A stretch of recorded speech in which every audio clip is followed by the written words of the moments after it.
Hello, I'm T, and welcome to Thursday's vlog. I'm not over it because they're chronic, which means they're never going away. There's not a cure for them, but I decided that I'm comfortable enough to talk to you about my depression and my OCD. So basically, in 2009/10, I don't quite remember, I went through a really bad depression. I had no friends at school. I mean, I had some people I would talk to, but yeah, then when I would get home and during the weekend and stuff, no one talked to me. I was basically really alone, and that was really bad for me. I felt really lonely, and I don't know, I don't ever wish for anyone to feel like that. I seriously mean it. I guess I already had it before it turned into what it did.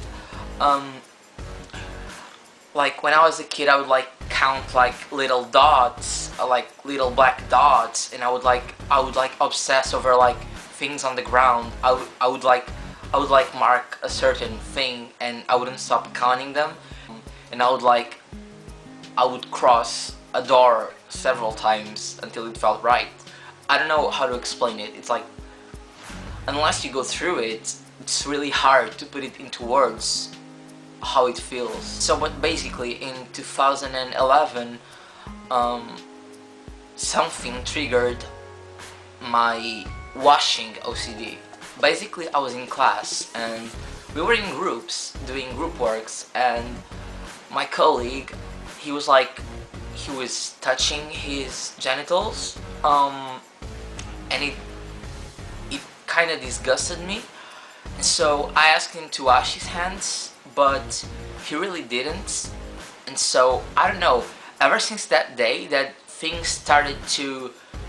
certain things that I wouldn't even think about started to like disgust me, and I couldn't bear to touch them. So like basically that day, he touched, after touching his genitals, he touched like the flyers that we were supposed to give to people to write on.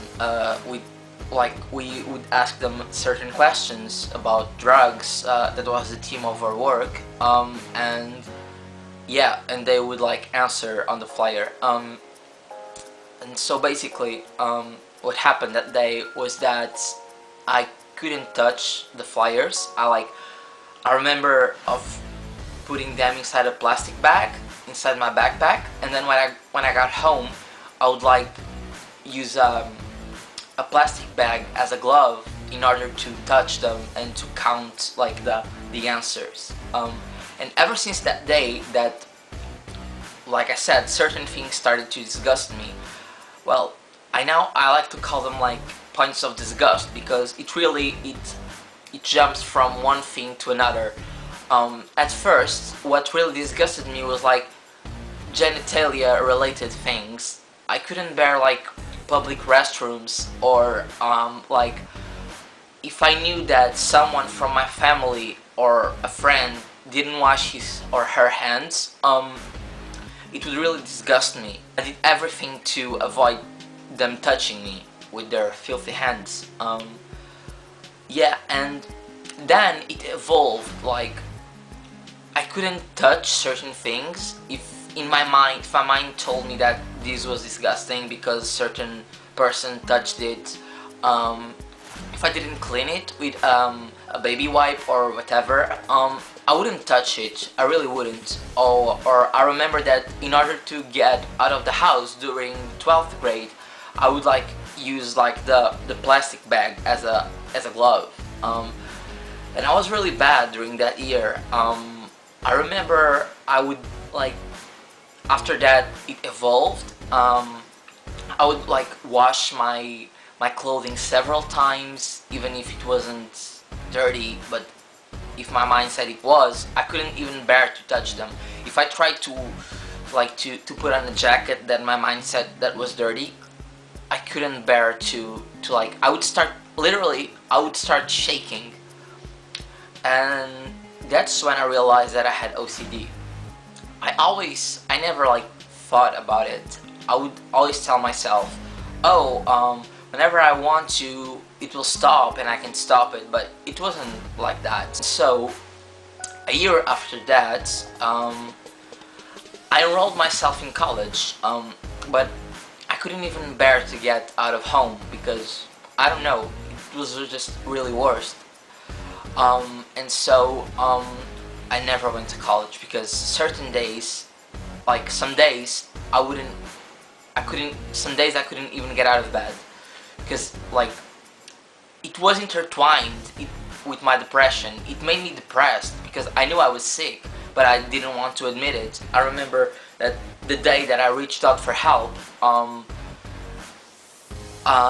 it was a really strange day for me.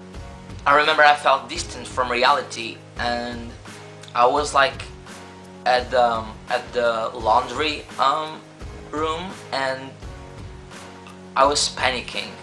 I don't know what was happening that day, but I knew that it couldn't keep going. And so I called my psychologist, and she sent me to the psychiatrist like as an emergency. And so that same day I went there and I exposed myself to him. I told him things I never had told anyone, and he was like, "You know what you have, don't you?" And I was like, "Yes, I do have OCD, even though I don't like do self-diagnosis." And yeah, I was medicated. I was like on 5 pills, 2 or 3 in the morning, 3 at night, and then 2 more when I went to sleep. And yeah, I moved to my cousin's house, and it was like sort of a rehab, like time was there. And yeah, it helped a lot, it really did. And then I was supposed to go to London, and I did, to study, but because I had to stop taking the meds, because since I was going to London to study to the UK, my psychiatrist couldn't provide me the papers to buy the meds. And so yeah, when I was there, it got really bad, and I came back. I had to come back. I never told this to anyone, but this was one of the reasons that I came back. And so I went to my cousin's house again, and I stayed there for like 3 months. And around like February of this year, I decided I was stable enough to come back to my dad's house, and I did. But then in May, there was something, like a moment that triggered me. And so in less than a week, everything that I had learned, like self-control and all of that, came crashing down. After that happened, I started to get disgust about my house, about my dad's house, like things around me. I couldn't bear to touch them anymore. It was really hard to get out of home, and I mean it. Sometimes I would give up and I would cancel things because I simply couldn't get to the front door. So one day I was really hitting my lowest point, and so I remember that I showered 4 times that day in a row. The kitchen was like completely flooded because it's right near the bathroom. Yeah. Then I remember thinking, if I stay here one more day, I'll go crazy. I can do this. And so I packed my things, I called my grandma, and I moved to my grandma's, where I've been living ever since May. And yeah, I'm not gonna tell you that it was a linear process, because it wasn't, but I felt better here, and I decided to stay here and to play safe because I couldn't risk getting worse.